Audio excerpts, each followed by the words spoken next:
Italian-American out of Pittsburgh, Pennsylvania. Okay? Oh, what did he do in football? I don't know. How about 4-time Super Bowl champ, 3-time Super Bowl MVP, 2-time MVP, 8-time Pro Bowler, 5-time All-Pro, became a legend at Notre Dame. Ladies and gentlemen, maybe the coolest human of all time. And to finish out a Mount Rushmore of NFL quarterback week that we have had and so lucky to be a part of, ladies and gentlemen, a man who played for the Niners and the Kansas City Chiefs, Joe Montana. Yeah! Hey, how you guys doing? Hey, I saw that stands when I was coming up the hill at the beach in Hawaii, in Lanai. Yeah, well, as soon as I saw your ass down at the beach, you know, where we were, there's a beach, then there's like a long walkway, and then there's like a resort up here. And I and the wife, we have a nice little spot up on a perch where we maybe take too many edibles and just kind of look out for hours at a time. That's kind of what I do.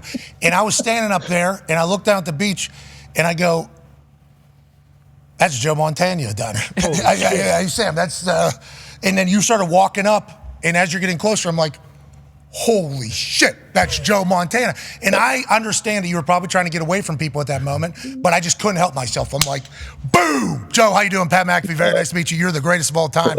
Like, you were so cool. Everybody says that about you, man. Is that something that you, like, try to do? Do you think you were born with it? Because there's a story about you looking in the Super Bowl into the stands and be like, holy shit, John Kane. And it's like, have you just always been that guy? Why do you think that is kind of how you're labeled, you think, Joe?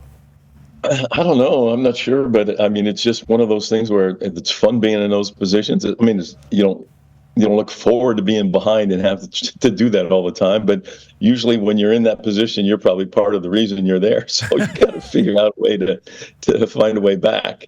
But I think one of the things that I learned probably from Bill Walsh more than anything is that the reason you're able to relax so much is that my preparation, it was preparation with him, because, we didn't have the earpieces, and our game plan it was funny. I'll tell you a story about Theismann, but we would get 125, 135 passes in every game plan, 2 and 3 formations each. You had to memorize the formations and what order Bill wanted them in. Then you'd have 30 runs that do the same thing, and we were playing in. So you would only get signaled just the play. You didn't get the formations because you didn't have enough time to do it. So you had to memorize all that, and so it took a lot of preparation to be there and to get ready for the game, on top of practice and watching film, and you had to study that part of it too. But we were playing in the Pro Bowl. We had lost to the Redskins in the championship game, and Bill was the coach of the NFC team. And first day, Bill puts in 35 passes, and Theismann goes, "Oh my God, man, this is awesome! He gave us all our passes in one day." I go, "What are you talking about? He'll install until Saturday." And he goes, "No, he won't." I go, "Yes, he will." And he did. I mean, it wasn't as bad as the normal a playbook for a normal game in the season, but we probably had 60 passes. He goes, "What are we going to do with all these passes?"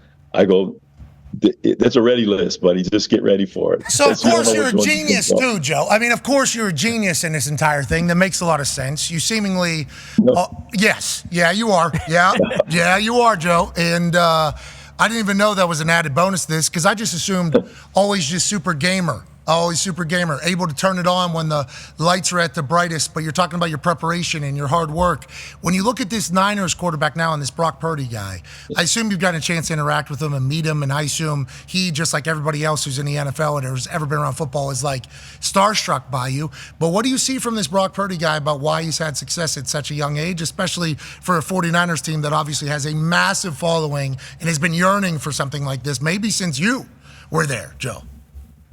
Yeah, I think the thing I see is something that I think I figured out early on in my career, was that what the offense is about, right? It wasn't about me. It was about getting the ball to the people who knew what to do with it, because I'm the mailman. This doesn't belong to me. I want to get it to somebody that knows how to run, knows how to catch. And we had, especially late in my career, when you get guys like Jerry Rice, John Taylor, Brent Jones, Roger Craig, on down the line, all you got to do is get the ball to them. And I think if you look at the weapons that Brock's working with, he's figured that offense out. He understands what his position is.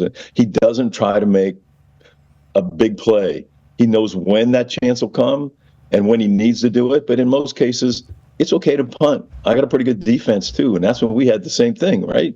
That defense is pretty good. So yeah, they're going to have to earn their money too at the same time. And yeah, we're going to punt, and hopefully we don't punt too many times. But the defense, you got to, hey, you're up, let's go. And I think that's probably the biggest thing that I've seen of him is, real, because he understands it. He's calm in there. He has a great presence, and he's not trying to knock you out with a football.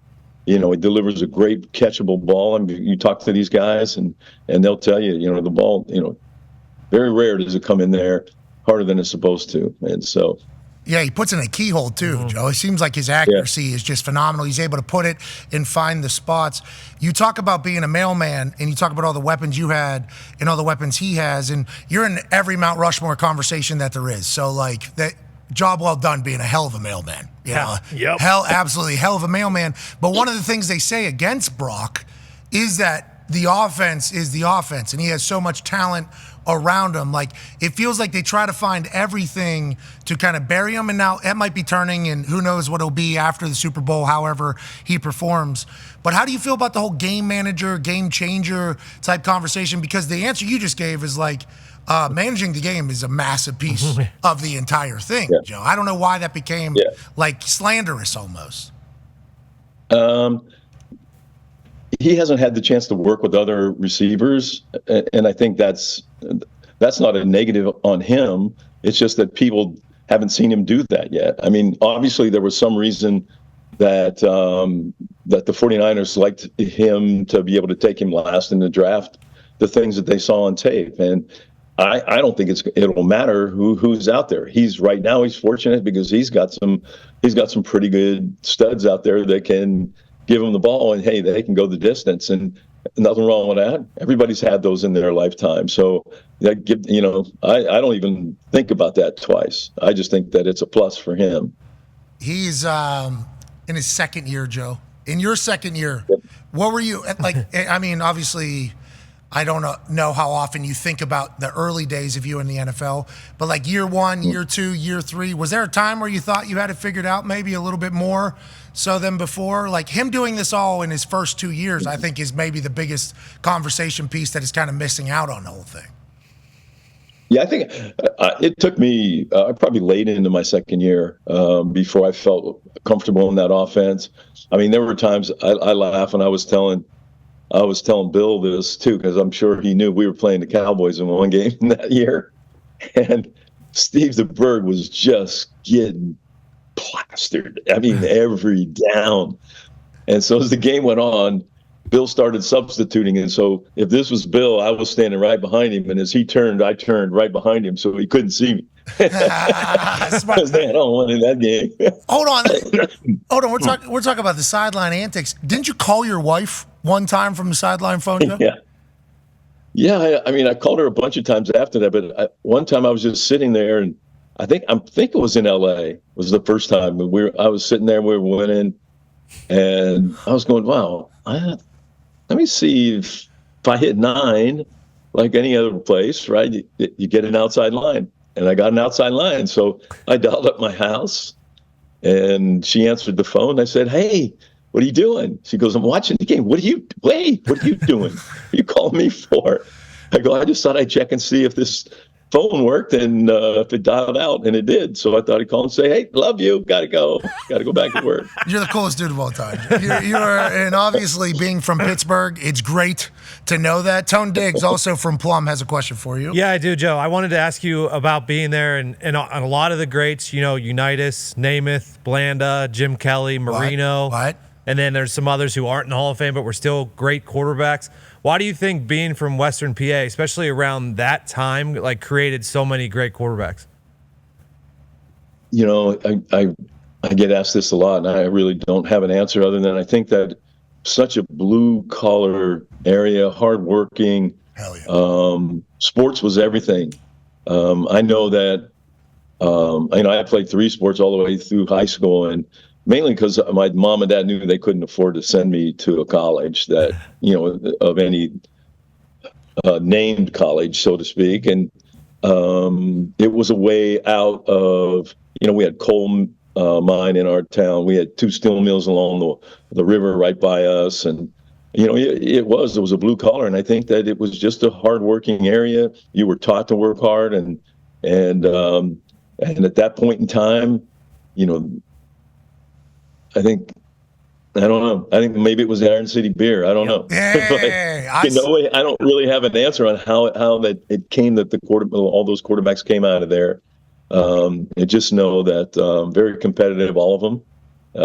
Had been friends with everybody, Danny and Jim and Unitas before he passed away, and Namath. So it's a fun group to be associated with. I know that. Yeah. Well, we're all lucky that you. I don't have an answer.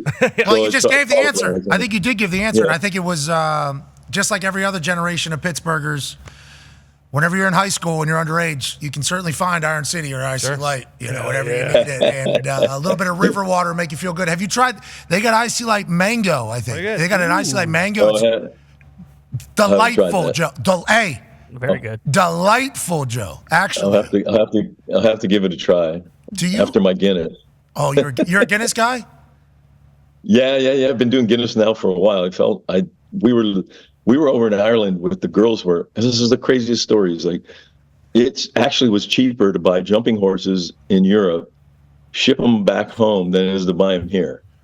The like actual jumping horses you're talking about? Yeah, like the equestrian jumpers. You're in that world? Your family's in that world? I didn't know that. Well, we were for a while with the girls, and so we were over there, and our trainer, he said to me, "Hey, when the girls are done jumping, we're gonna go get us a pint." And I'm going, again, he goes, a pint of Guinness. And I'm going, oh, okay, man. All right, I guess, I wasn't really had much Guinness to that point, but wow. So first he goes and he comes back. He goes, I'll go sit down. I'll get it. And he comes back and I go, well, where's the beer? He's going, well, no, you got to wait for it. I go, what do you mean you got to wait for it? He goes, yeah, special way to pour it. And after the first one, every day about the same time, I go, Charlie, isn't it about time for a pint? But been with Guinness ever since. It's been a while. Yeah. We just saw a photo of you with your Guinness gear on. Boy, looks so cool. Look how sweet. You're certified pourer. I actually got the certificate to pour the pint, the whole thing. I did that over there. You know what? I learned a trick too this time. We were just over in Ireland for the Notre Dame Navy game. So we went and visited what do they call it? They don't call it the brewery. Factory? The gatehouse or something like that. And it's like 14 stories. And the guy showed me a trick on the end. You know how you're not supposed to have any bubbles? Yeah. How to get rid of the bubble if you have a bubble. It's pretty sweet. So what is it, now Joe? I got it. So tell me, what the hell is it, Joe? I think we should all know this. Right at the end, if you see a little bubble, you just tilt it up and pour right over top the bubble, just a drop. So you're combating the bubble almost. You're like alphaing the bubble. Yeah. Guinness is delightful over there. It is a great taste. Yeah, delicious. How many do we have? Are you putting shots of? Are you doing car bombs with those things as well, Joe? Every now and then. Joe. Yep. We love that. Conman's got a question for you, Joe. Yeah, Joe, now it feels like in the NFL, everyone obviously wants their franchise QB, and then once that franchise QB is on, the last leg of their career, they want the next guy. And we saw it with the Packers for, Brett Favre to Rodgers, and then Rodgers to now Jordan Love, who's unbelievable. And you kind of had to deal with that with Steve Young a little bit. When you are that guy at a place for so long, how is that transition as the front man when you know, like, hey, there is someone behind me that they obviously want to be the guy someday? And, how do you think that was handled with Sam Frank? Because obviously the Jimmy G to Trey Lance worked in a different way, obviously, because of Brock. Yeah. Well, my transition, I think, was a little different than most, mainly because we'd won 2 Super Bowls in a row.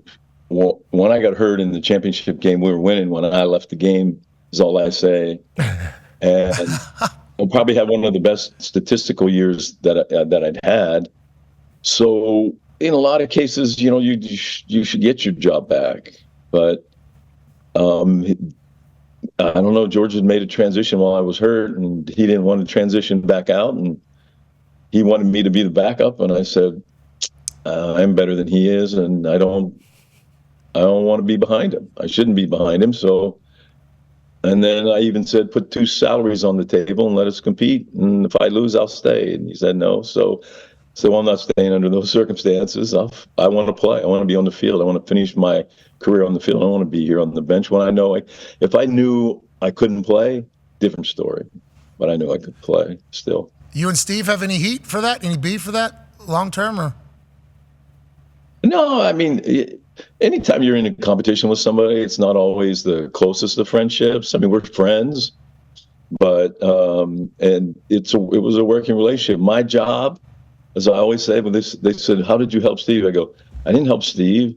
My job was to make sure that Steve stayed right where he was, behind me. That's my job." They talk about that now. As long as I'm doing my job. Excuse me? They still talk about that now. Whenever there's like a veteran in this position, it's not just quarterback. They're always like, this person needs to teach this young person how to take their job. Well, you do teach to a certain degree, but it's one of those things that there's so much to do yourself that is really hard to sit there during a game or during practice to where you got to, I mean, the concentration that takes place from the day you start practice in the middle of the week, or like for us, we came in on Monday, had Tuesday off, started Wednesday. So from Wednesday through Sunday, it was a grind. You know, it's hard enough to get myself ready to try to get somebody else ready too. But not that if he asked me questions, yeah, for sure I could help during that. But for the most part, I'm concentrating on getting myself ready for the game. Speaking of getting yourself ready, and obviously you played a long time, and hey, still able to spin that. Oh, yeah. Did you do any, what was your, because obviously food science and nutrition and everything has kind of changed over the years and evolved as we've learned more about the human body and foods and everything like that. Because, forgive me if this was the era before you, but we've seen the videos of people smoking, NFL guys smoking and things like that. Like, how did you take care of your body back then, and what was it like versus what you see nowadays in the NFL? Oh, it's a lot different.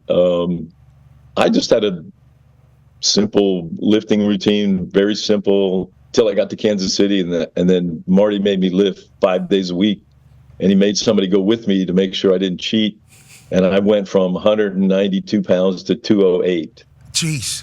And he wondered why I was running out of bounds, and some guy clipped my foot, and I tore my hamstring.